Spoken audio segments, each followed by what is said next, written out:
Place Called Perfect, Chapter 30. Return to the Room of Imaginations. "Boy!" she wheezed, trying to catch her breath. "Don't ever do that again.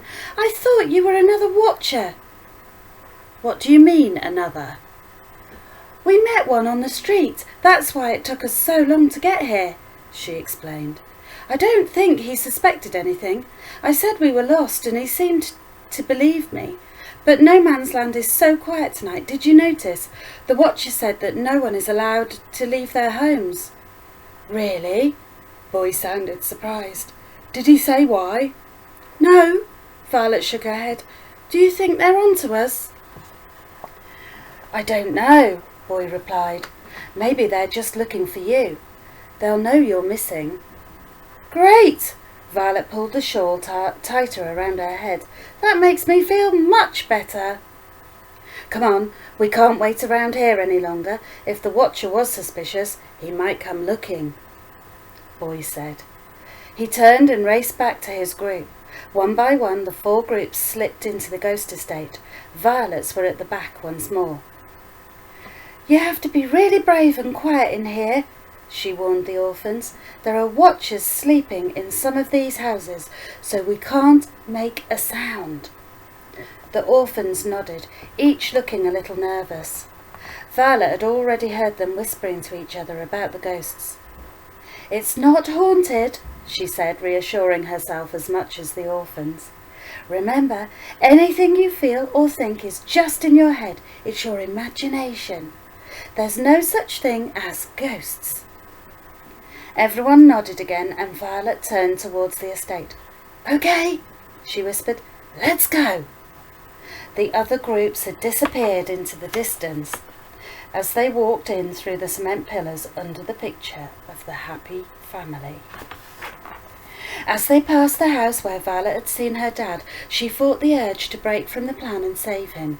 But like William had said, she couldn't be selfish. She had to focus on the bigger picture. Everything would fall into place. They'd have an army to take on the archers, and her family would finally be back together.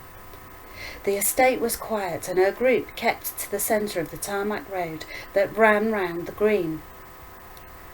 "What are they?" Anna asked, running over to look at the eye plants. Violet grabbed her hand, jerking her back before she could touch one. "Don't," she warned, her stomach churning at the sight of the pulsing red stems. "They're, flowers. Don't touch." "They don't look like flowers," Anna replied, as one of the eyeballs swivered under its translucent petals to stare up at them. Violet pulled the girl away. "Don't go near them," she scolded, remembering the eye plants deftly screeched the last time one of them had been disturbed. The lonely lamppost glowed yellow through the haze ahead, and she shepherded the children up the hill towards it. A shadow moved in the distance. Violet held up her hand to hold the group. The figure stood alone by the lamppost and bent down to pick something from the ground. "Boy," Violet whispered. "Yeah," he replied. "Hurry, everyone's in the graveyard." "What are you doing?" she asked as she reached his side. He held up the wooden torch that had lit their way the first night they'd used the tunnel. "I hid it here in case we ever needed it again." Violet tried to forget that night in her panic as she turned and followed Boy down towards the turnstile that led into the graveyard. The overgrown path led through the centre of the cemetery. Tombstones appeared to hover in the mist, and a weight hung in the air as if the dead were watching. One of the younger orphans began to cry.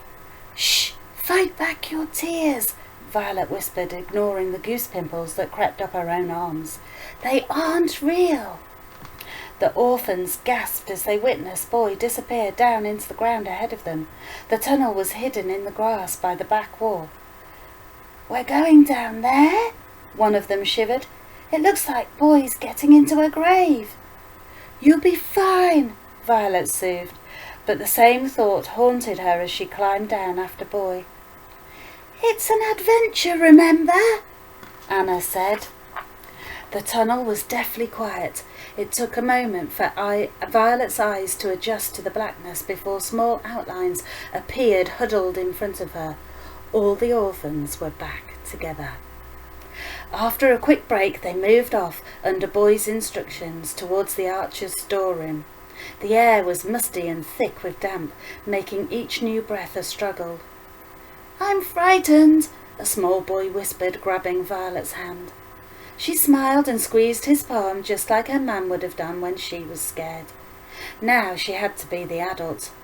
She didn't want to grow up. She wasn't ready. Terror hovered round her and her breath quickened. She missed having her mum and dad to protect her. "Everybody stop," Boy suddenly whispered. Snapped from her fears, Violet quietened the group. Her heart pounded. The orphans stood frozen, statue still, and Boy peered around the corner ahead. "Coast clear," he whispered back, and everyone exhaled. They picked up the pace and made steady progress towards the Archer's Emporium. On reaching the Watcher's empty den, they stopped. "Keep everyone here, Jack," Boy said to an older orphan who led one of the groups. "We're going to check and make sure we can still get in. We'll come back to get you soon." Violet took a deep breath, then followed her friend out onto the dark stairwell that wound up to the Archer's storeroom. Boy was 2 steps ahead of her, and she struggled to keep with his pace. Quickly they reached the top of the stairs. Boy pulled a pack of matches from his pocket and lit the torch. The flame warmed the cold stone landing. "Hold this near the door so I can see," he said, passing it over. He felt around for the handle just as Violet had done from the other side the first night they'd found the tunnel. He pushed in on the loose brick and it popped out from the wall. Boy fiddled with the lever, but nothing happened. "I think it's locked," he said, looking back at her. "What? It can't be," she said, getting a closer look. "It wasn't locked before." She moved the torch closer to the handle. There was a small hole in the brick, the right shape for a key. "Do you have a hair clip?" Boy said, a little panic entering his voice. Pulling one out, Violet handed it to her friend and held her breath. He played with the lock, but nothing budged. It was just their look. "What will we do now?" she asked. He stopped and sat back against the wall. "We'll have to wait," he sighed, dropping the clip. "For what?" "For one of the Watchers to come back." "But they'll catch us." "Not if we get them first." Boy pointed to the torch in her hand. "This?" Violet asked, surprised. "What do you want to do with it?" Boy took the torch and stamped it out, plunging them into darkness, then hit the stone floor with it, sending a deep thump through the space. "Knock him out," Boy said, as if the answer was obvious. She wasn't convinced. "What if there's more than one of them?" "There'll only be the one. I've only seen the Watchers on their own imperfect at night." "I hope you're right," she sighed. Violet went down to update the others, then rejoined Boy by the door. It seemed like hours passed while they waited in the dark against the cold stone. Violet's body was weak with tiredness. Her head spun.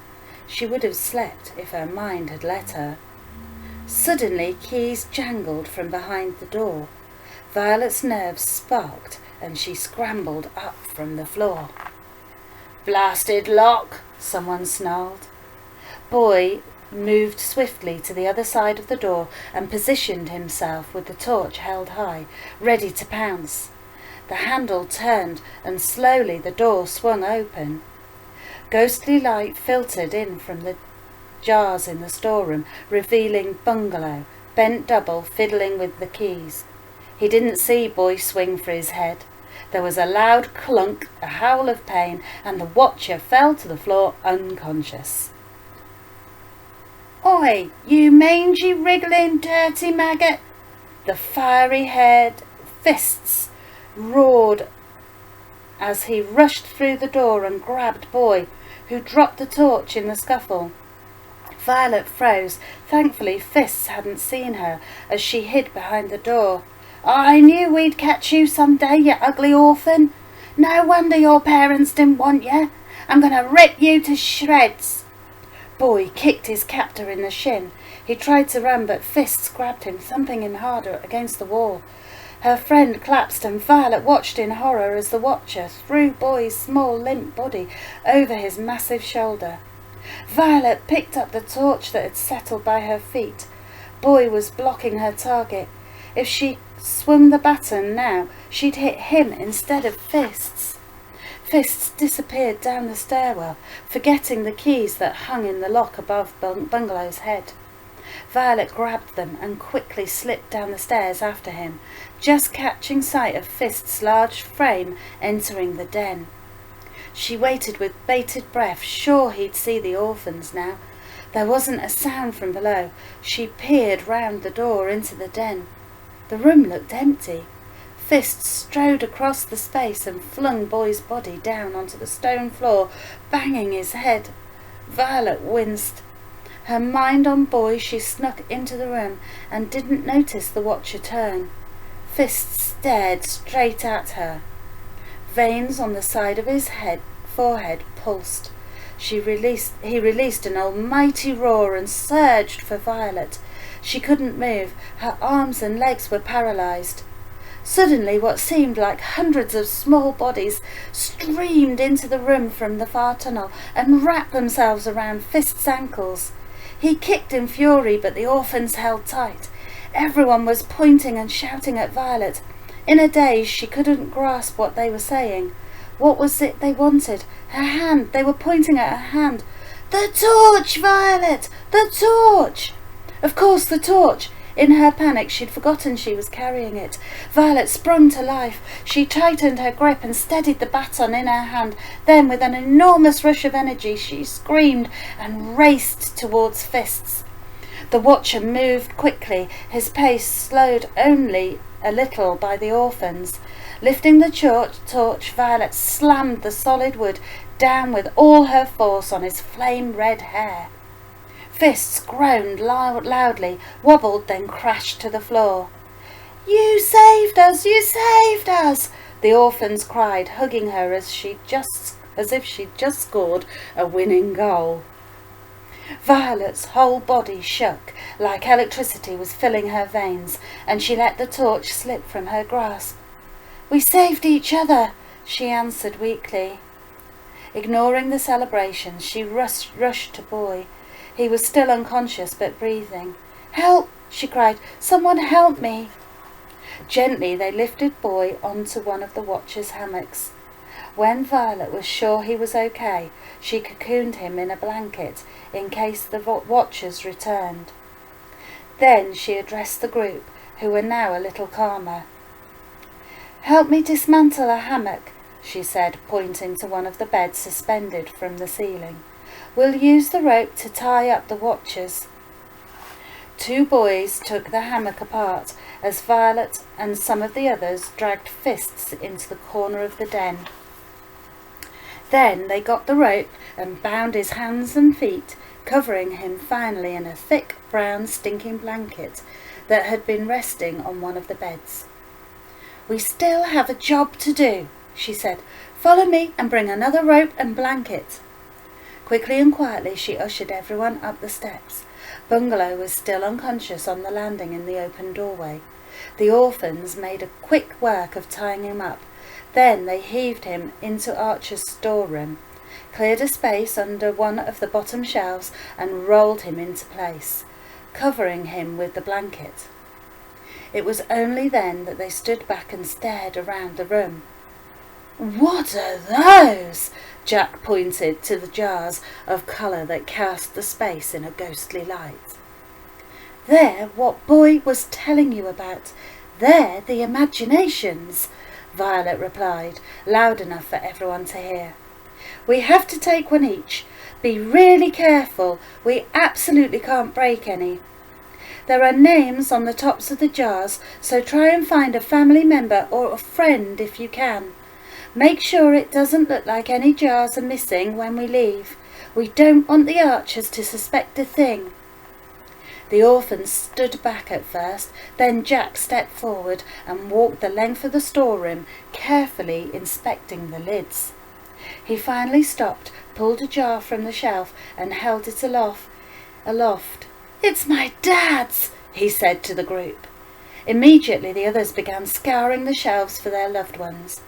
Violet was helping a little girl locate her granny when a jar caught her eye. Light pink and purple hues swirled inside the glass. It was labelled in tiny type, "Mrs. Rose Brown, incomplete, last session 12th of September 17. "Ma'am," Violet whispered. Shaking, she took the jar gently from the shelf, remembering how her mother used to kiss her forehead for no reason or hold her when she was upset. Her eyes began to water and she willed them to stop. A lump rose in her throat. She wished Boy was with her. Cradling the glass to her chest, she helped the last of the orphans with their jars. Once everyone had hold of an imagination, they checked on Bungalow, then locked the door behind them. As they snuck back down the stairwell, hues of colour lit up the darkness. "Keep the noise down," a familiar voice carried through the stairwell from the room below. Boy was sitting up in his hammock as they entered the den. "You're alive!" Violet laughed, throwing her arms around him. "Violet, my head, it's still sore, you know." "Oh, I'm sorry. I was afraid." "No watcher's ever going to kill me," he interrupted, struggling out of his unsteady bed. He put her hand out to balance against the wall, and Violet slipped her shoulder under his armpit. "Lean on me," she whispered. He smiled and steadied himself against her. "We got them," she smiled, turning slowly so Boy could see the orphans, who stood in front of them, holding their colourful jars to prove it. "We're ready for William." "We'd better hurry then," Boy replied groggily. Before leaving, they dismantled another hammock, and Violet asked Jack to carry it. Then, checking on Fists once more, they slipped along the tunnel to the graveyard and into the ghost estate. Everyone carried an imagination jar except Boy. As they crept past the house where her father was captive, Violet hugged her mother's jar closer. "There's something up," Boy whispered near the estate entrance. "What do you mean?" Violet asked. "It all seems a little too quiet." There wasn't a stir from any of the houses. The silence was eerie. "Maybe the watchers are just asleep, Boy," she whispered. "It's pretty late." "No, it's too quiet. We need to get back to William." The group increased their pace, passed out of the estate and headed towards the river. They reached the bank and stopped.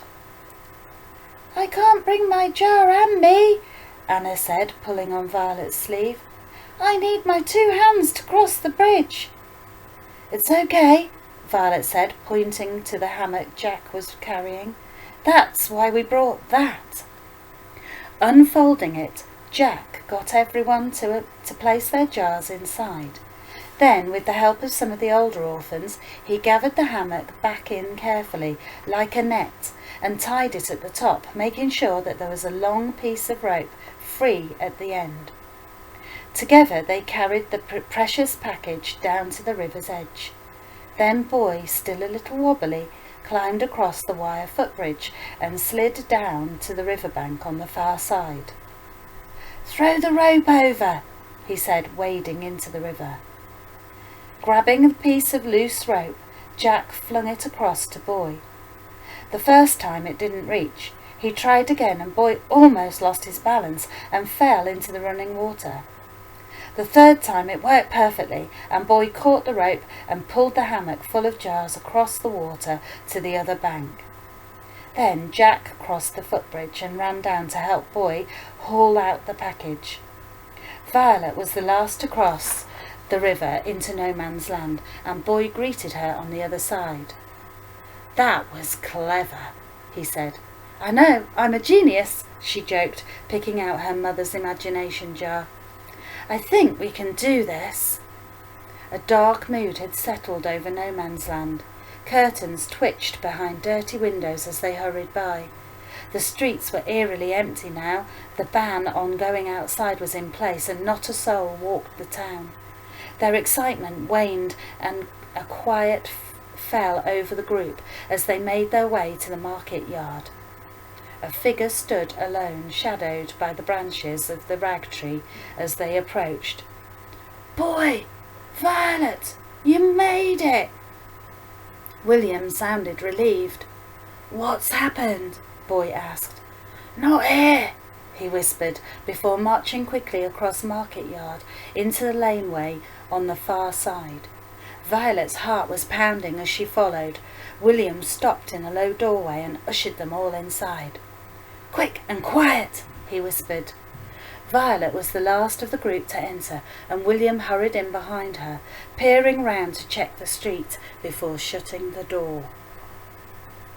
They were standing in a fairy tale.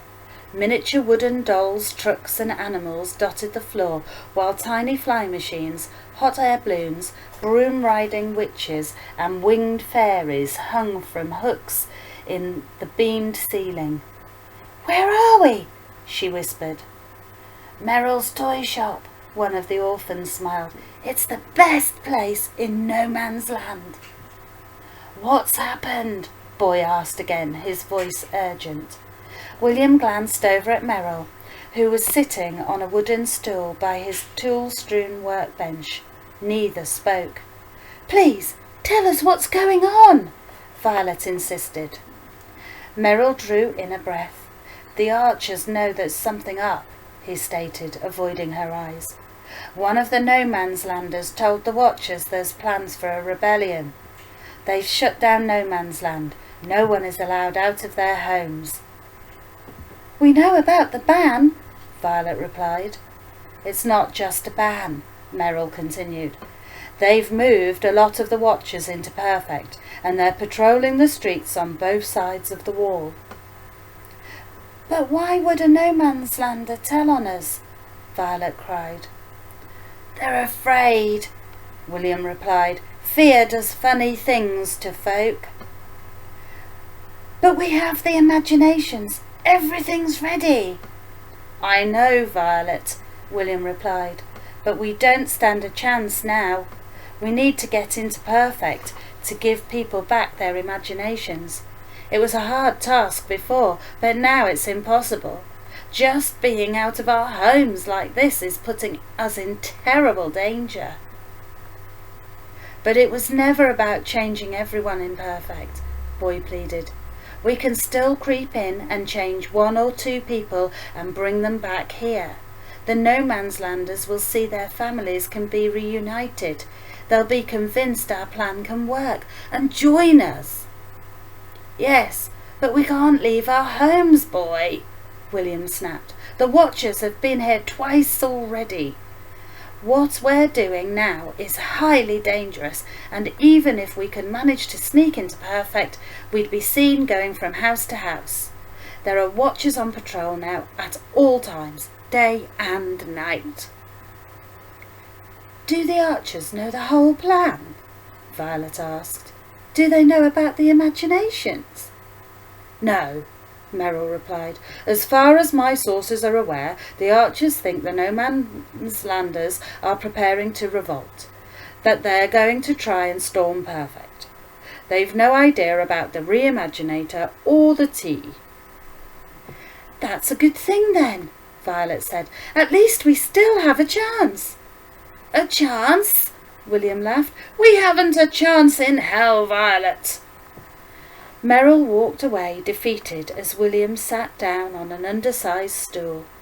Violet looked at Boy, then back at the jar in her hands. After all they'd done, everything seemed to be crashing down around them. "This can't be it, Boy," she pleaded.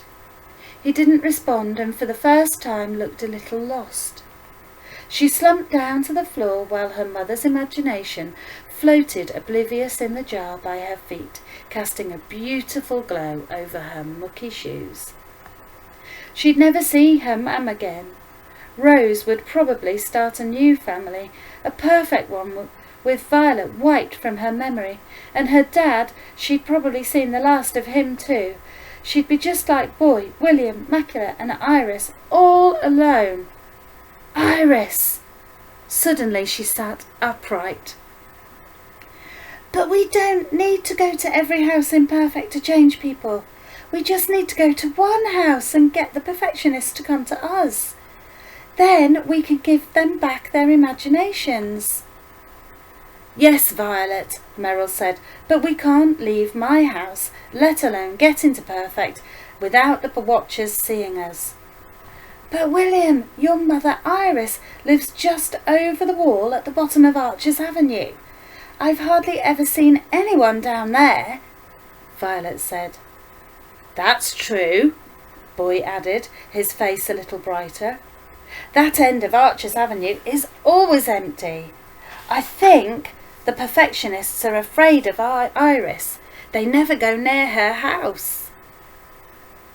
It doesn't look as perfect as the rest of the town through the rose-tinted glasses for some reason, Violet said. It seems a bit run down. I'm sure my brothers are trying to keep people away from Mam, William sighed. They'd never harm her, but isolation means she can't cause them much trouble, I imagine. I don't know how any of this is relevant, though. Don't you see?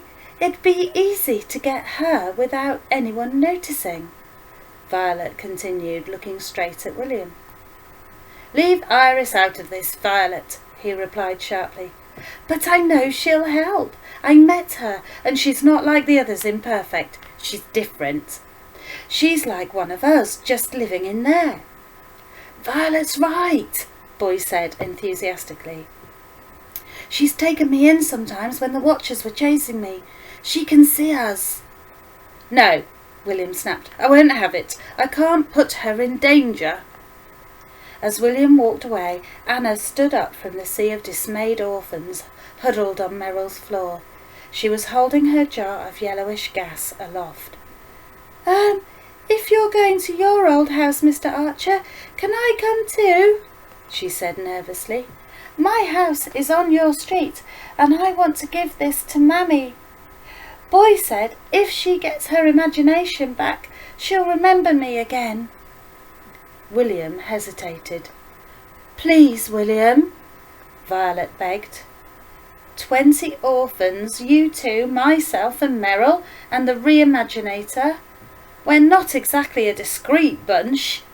There's no way we'll get into Perfect, even if it is only to Iris's, he said, more to himself than to the children. Yes, but like Boy said, we don't need to change 20 people, just 1 or 2. That should be enough to convince the No Man's Landers. They'll join us then. But how do you propose we get out the gate? William asked.